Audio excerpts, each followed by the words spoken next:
naku po, kumanta si dating PWH Secretary Bonoan. Kumanta po at nasa tono naman po ang kanyang pagkanta. Ayan po, Bongo at Robin Padilla. Pero po silang tinatawag na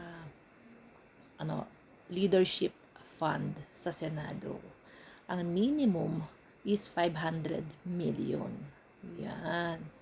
At isa po dyan, si Robin Padilla at Bongo na humihingi ng leadership fund sa Senado.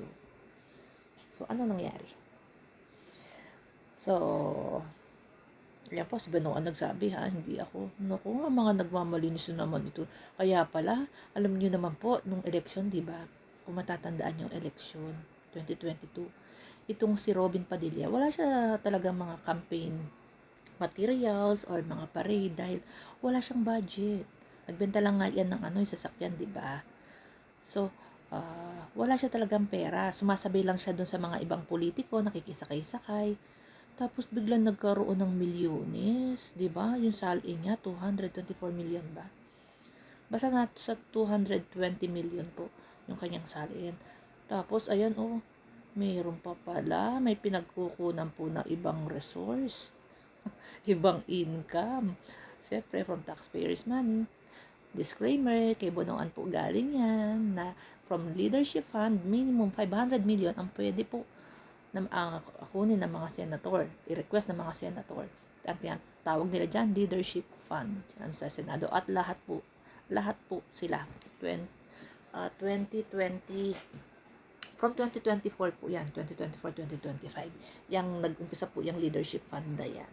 So, wala pa yung mga bagong senator. Kasi 2025 lang sila pinglakson, di ba?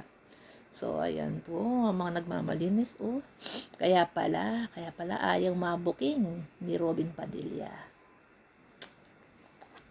Kung matatandaan nyo, yung inilabas ni Pebbles Chururut, na merong small pogo rin itong kay si Robin, pero sa bahay lang daw. Nag-uumpisa pa lang.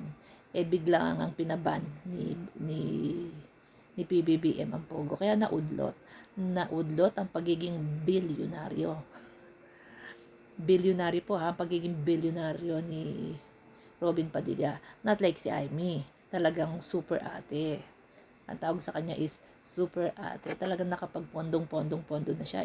Imagine, in 2025, nakapaglustay siya ng mahigit 1 billion para lang sa campaign.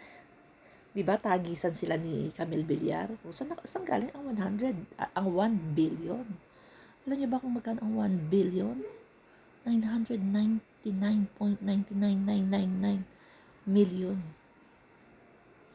Ganun katindi. Tama ba ako? Basta puro 99999 siya. Piso na lang po ang difference. 1 billion na siya. So, yun.